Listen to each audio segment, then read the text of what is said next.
Welcome to Words with Weaver, Ep.3. Today we have a special guest, Adam.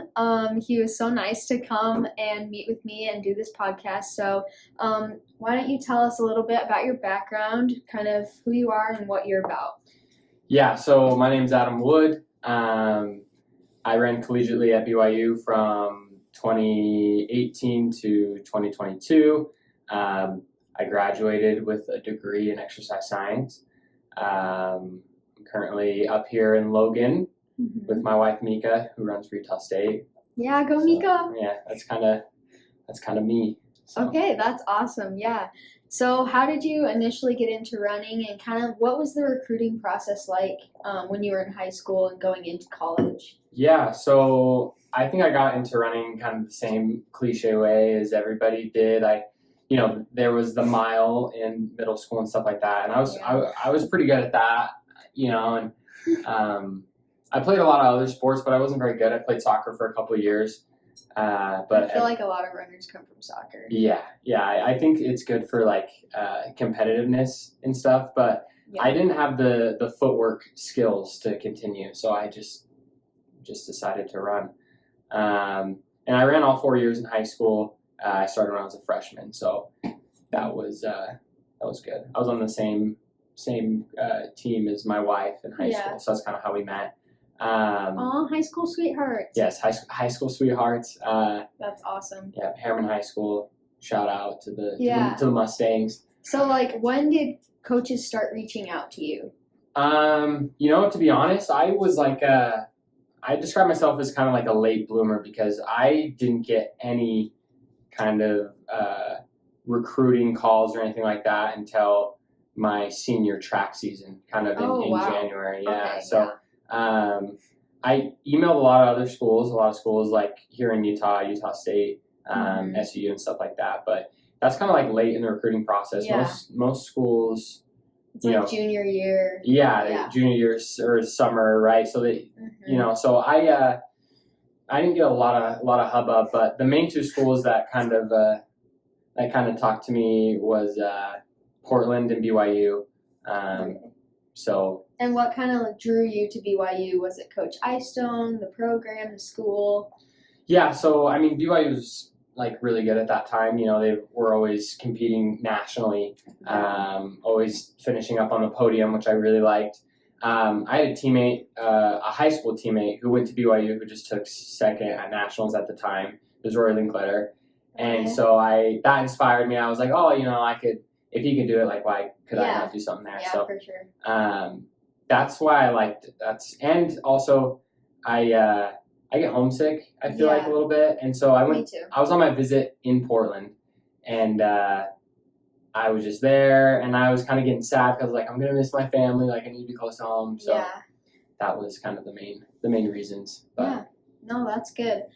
So what do you think, the transition into college from high school training-wise and academics-wise and social, how did that kind of go for you? Yeah, honestly, the jump between high school and college for me at least, was a lot bigger than I thought it was going to be. I remember I was the best on my team in high school, and then I got to BYU, and I was one of the worst. Basically, I was just a freshman coming in, and there was these people who had been doing it for a while who were just so much better than me, and the gap just seemed huge. And so it was really hard at first, especially the mileage. That was the first thing. I went from running 40 miles a week to running 70 miles in one summer, that was just exhausting. And the volume in workouts, obviously, the volume in workouts is usually a lot more than in high school, at least. Yeah. So, what was the intensity? Was the intensity more or less than high school? Because I know for me it was more last year, but this year it's definitely less intense. Yeah. So it's Yeah, for me it was and this is just how I feel Coach Eyestone and the BYU men do things is he just is high volume in mileage, and then also high volume in workouts. So the paces and stuff we were doing wasn't too crazy, right? But it's it's just a lot of it, right? Yeah. So most of the guys on the team, we're running 100 miles a week, and we're doing workouts with 12 miles of volume in it twice a week, plus fast long runs. So it's a lot to take in as a freshman all at once, right? Oh yeah, for sure. So, but I feel like college running is also kind of about development and like yes. And Coach Eyestone is really good at that. Yeah, for sure. I think the biggest thing is obviously like staying healthy, and I think a lot of coaches realize that the big gains don't come from necessarily like big workouts, but come from like just getting your mileage in, for months and seasons at a time. So. No, yeah. Being a student athlete, how do you think that kind of affected your college experience? Was it harder to keep up with academics? Was it harder to like have a social life, or were you just kind of like focused on running and you loved having your teammates? Oh, so I was just a runner all 5 years of college, so I don't know what I missed out on, but I will say it probably was very different. I'm obsessed. I really like to run, so I really didn't pay attention to school too much, and so. So it's like the sacrifice is worth it. Yeah, for sure. It's a once in a lifetime experience, and I think I understood that, and because nowhere else are you going to be able to like go and have like a school like pay for you to go to these meets and have these opportunities, and you get free shoes, free stuff. So it's like it was mostly about like making the most of that opportunity while still doing as good as I can, academic wise, right? No, for sure, yeah. So what do you think was your favorite perk of being a student athlete? Was it the free shoes, the traveling? You know what? I'm gonna say it was the food. Yeah. We got at BYU, we got taken care of. We got the fuel card, we got Snack Shack and stuff like that. Yeah. And so it's like. Well, every D1 program, I feel like treats their athletes really well, and food is a big thing, obviously, if you're training a lot. So yeah, I did not have to cook for myself for 4 years. That's crazy. So I was taken care of for sure. Yeah, most college students would not be able to say that, so that's definitely a good perk.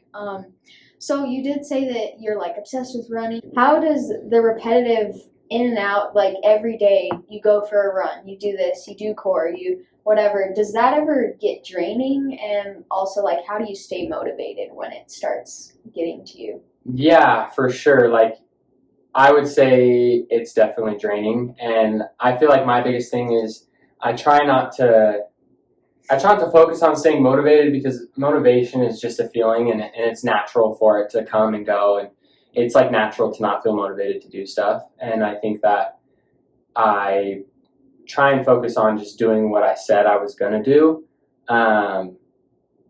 And for me, that kind of helps me stay motivated, and it kind of helps me stay just focused. It doesn't matter how I feel.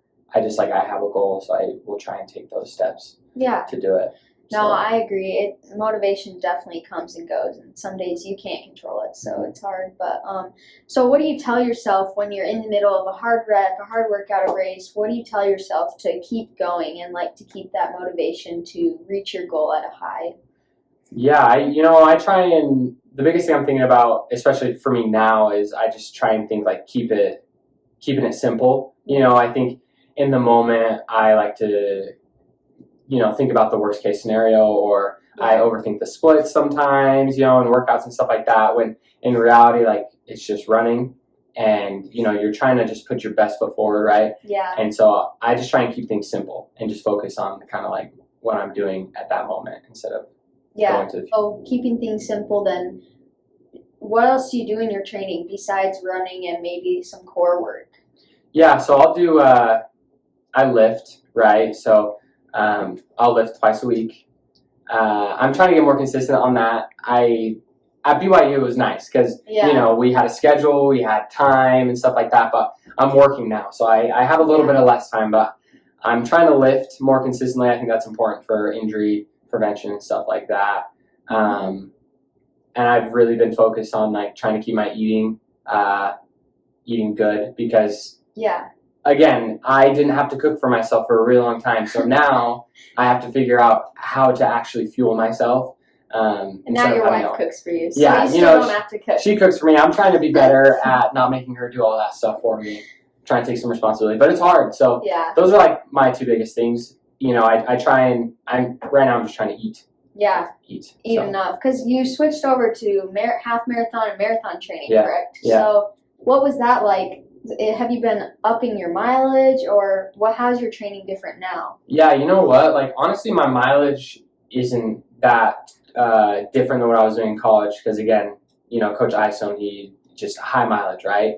Mm-hmm. But I think the biggest change is the focus on sessions, right? So, when I was in college, we were more focused on doing like faster, like 5K pace stuff, right? Yeah. Now, like my biggest session of the week is like a 24-mile long run, right? That's crazy, yeah. At 80% marathon effort, right? So it's like the long run takes a way bigger priority, and with that comes like fueling and stuff like that, which is also another reason why I'm focusing on doing that. So like, do you fuel while you're running on those long runs, or how does that work? Yeah, I try to. You recover faster when you do, so I try to at least have a little drink or gel, yeah. But when it's like when I have those really big sessions, I'll put water bottles out and I'll go and stop and drink in the middle of my runs, or sometimes I'll make Mika drive and hand me a water bottle and I'll give it back to her and stuff like that. So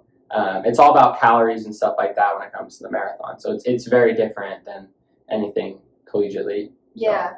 Now that you're out of the collegiate world, do you kind of manage that on your own, or do you have a coach telling you need to be eating this much, you need to be lifting, you need to be doing everything? Yeah, so Rory Linkletter, he's my friend, but he writes my workouts and stuff like that. And,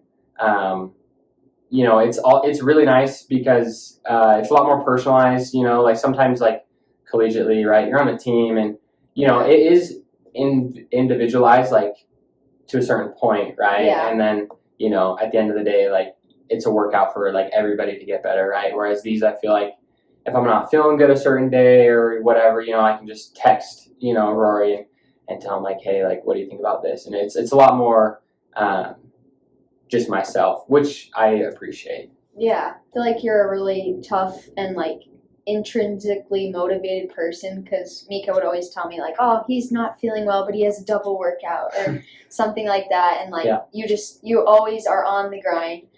Has it ever gotten to you? Like, have you ever felt weak? Yes, I'll tell you this much. I raced my first marathon in December, and it actually went really well.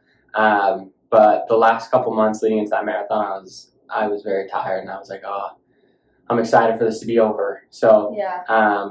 Just like the end of the training block. Yeah, because honestly, like when you get to the end of a training block, you stacked all these weeks on top of one another, and the fatigue starts to build up, and it just gets hard, Yeah. So, I mean, right? Yeah, so, yeah. Your body kind of like hits a point where it's like, okay, enough is enough. Yeah, so. Well, tell us more about your marathon, and you did so well, so. Yeah, so the goal going into it, obviously, was get the Olympic trials mark, which is under 2:18, right? And that's about 5:15 pace. I was able to do that until about the last mile, and I kind of fell off a little bit. But I ran 2:18:37, right? Which is, it's like insane. Yeah, it's like it's good, and I'm very proud of it for sure, especially with how I was feeling that last month. Yeah, I didn't even know if I was gonna be able to finish, but. No, I think you should be really proud of that. It's a good accomplishment. It went good. I got another marathon coming up in June, so. Yeah, don't you have, when's your next race? What's on the schedule? Yeah, so my next race is it's in Washington, D.C. It's a half marathon. Okay. So my family lives out there, so I'm using it as like a good excuse to go visit them and stuff like that. So that's March 18th, so that's in like a couple weeks. That's in like 2 or 3 weeks. But so it's getting close. And then after that, I'm trying to decide what I want to do. I might want to run a track 10K. Never done it before. And because you did steeple. Yeah, I was a steepler. Okay. So never did a 10K. I did the 5K, but that was about as long as I ever got. But a 10K might be fun if I can get fit enough for it. We'll see how the half marathon goes and stuff like that. But dang. Well, I'm excited to see what you do next. So tell us a little bit more about how working full time and training, like how to find that balance. Yeah, it's for sure tough. Like, obviously, like, because you have to work. Yeah. Right. And you necessarily, like, you don't have to run at the end of the day, right? So it's definitely, it was tricky finding a balance for sure in the fall. I think this kind of go around, I've done some things to kind of help balance it a little bit better. Kind of alleviate some stress on both sides. Yeah, I think sleep is a really big thing, and I think also making sure that like I have time for other things outside of running and work. Obviously, right? So doing stuff to like decompress that's not work or running related, I think is a big thing. But it's tough. I'm getting up before work and running, and then after work I'm running as well. But it's okay. I enjoy running, so it's like it's not too bad of a thing. So. Yeah. What are some things that you like to do besides running and working that kind of like maybe some hobbies or stuff like that? So I like to play video games. I also like to watch a lot of I love watching shows and movies and stuff like that. I kind of like to critique them and stuff. So you know what? Basically, it's just being lazy. Hey, that's fine, right? Yeah, You're kind of living a pro life a little bit. A little bit, yeah. Take out the work part, and it's pro, right? Yeah. But yeah, so I'll play video games. I'll walk my dog. I'll hang out with Mika and stuff like that. But yeah, what is the show that you're binging right now? I'm watching Game of Thrones. Okay. For the second time.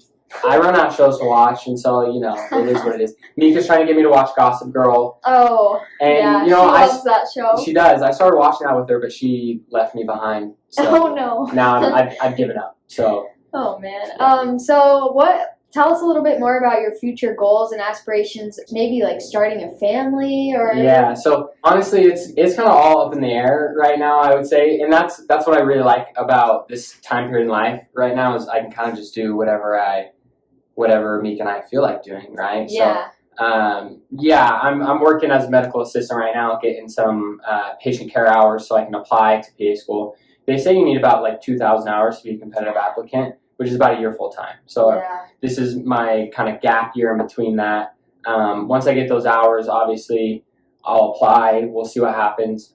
It's really competitive. So. It is competitive. Some people take a couple of years to get in. Oh yeah, for sure. So that's why I'm not necessarily holding my breath on that. But I'm also I wouldn't mind getting into the running coaching kind of thing or staff kind of deal because I think it would just be a cool way to stay a part of the sport. So speaking of that, you are an assistant coach at Utah State now. Yes, I am the volunteer assistant coach here at Utah State. It's been weird because I started a couple weeks ago and I haven't really done much, but I'm hoping that we're trying to get the schedules aligned and stuff like that so I can start helping out a little bit more and stuff like that. So I'm looking forward to that as well. Meek and I, we might go to Peru for 6 months. She has family there. So there's a lot that we could do. Mm-hmm. But she still has a couple more months of school, and then we'll kind of decide from there. But I feel like this is a perfect time in your life to just kind of take what happens and, make the most of it because you're never going to have this much freedom again. So. Yeah, I agree. Do you prefer running in the mornings or the evenings? Oh, the mornings. I'm a morning person. Okay. Mika hates me for it. I feel like she's kind of a morning person too. Well, I think I've started to bring her over to be a morning person. I make her get up with me sometimes to do workouts and stuff like that. So only if you bring her Starbucks. Yeah, exactly. We'll stop and we'll get our coffee afterwards for sure. But definitely a morning person. Okay. What's your Starbucks order? What's your go-to Starbucks order? Usually I get an Americano with some sweet cream. So nothing super special. But if I'm feeling I want a little treat, a little reward, I'll get an iced vanilla latte. It's a little sweeter, I don't know. Yeah. So if you did get the opportunity to go professional in the sport of running, would you take it? Yeah, for sure. I would honestly, if any group was hey, you can just come work out with us. We'll give you some shirts, say you're on the team. You can fly out to some meets with us, and I would still have to work. Yeah.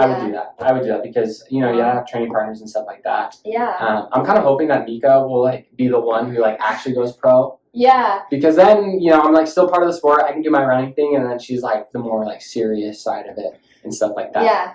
Let's do some random questions. So, if you could go to dinner with anybody in the world and have, a 2-hour conversation, who would you choose? Oh, man. And not your wife. Of course, you're going to choose your wife first, but, after your wife. Okay, you know what? This is probably like, I'm not going to try and think about this too much, but I just got a new book. It's called Green Lights by Matthew McConaughey. I'm like not very far in, but just from what I've gotten from the book so far, I think he'd be a good person to talk to because he seems to have a unique outlook on life and stuff, and he's famous too, so kind of cool. Yeah, no, for sure. What is your favorite, or what would be like your last meal on Earth? Oh, I'm gonna say like. Don't say pizza rolls. No, I was thinking about saying pizza rolls, but I shouldn't. I'm gonna say like maybe like some like type of like pasta, like some cheesy pasta, like maybe some like mac and cheese with like the crust is like baked on top of it, and oh yeah, like the breadcrumbs. Yeah. Okay. I think I would like that. I think that sounds like it. All right. I do like mac and cheese. So. What is your favorite type of shoe to run in? Oh, so I like to run in. I mean, usually I run in the Nike Pegasus, but that's like I don't run in that because I necessarily like it. I just run in it because like that's what they give you for free. Yeah, it's what they gave us for free, and I'm used to it. But anytime I buy a shoe, it's the Hoka Clifton. I think is what I really like right now. So yeah, no, for sure. What is something unique that you think you do as an athlete that maybe like gives you an advantage or leeway because you do that certain thing?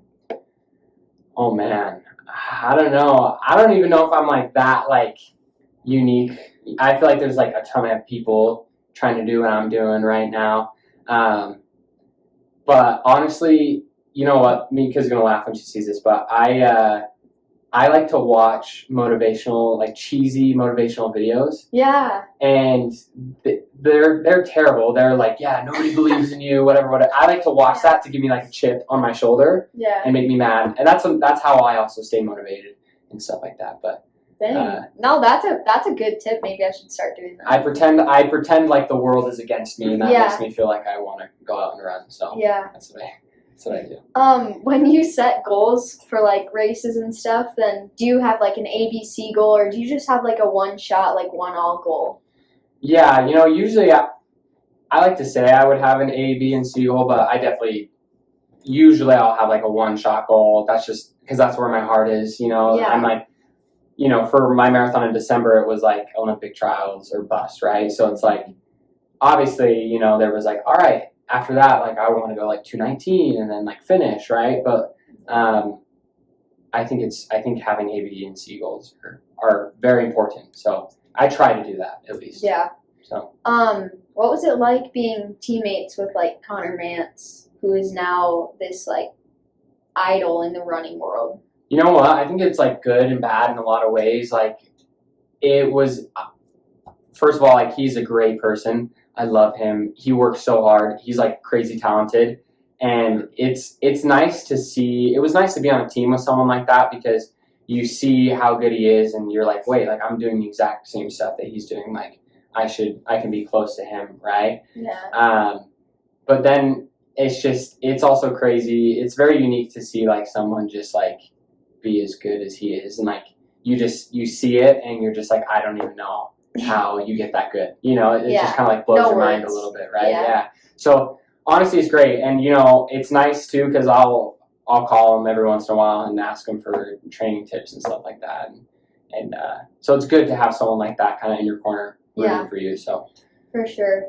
Well, I don't want to take too much of your time, but thank you so much for coming on this podcast, and we loved learning more about your training and about your life and everything. What is one tip of advice that you want to give to people watching this, maybe in the running world and just in life in general, just like your one shot last tip of advice? Yeah. I think my biggest tip for anything, but for me this like applies to running and stuff like that, but it's like if you think you have more to give to something, you should dedicate some time to that and to really make sure that you got everything out of something that you wanted, right? So just go for it. Go for it. Yeah. Well, thank you so much for being on the podcast. Yeah, thank you for having me. Appreciate it. Yeah, we'll talk to you soon.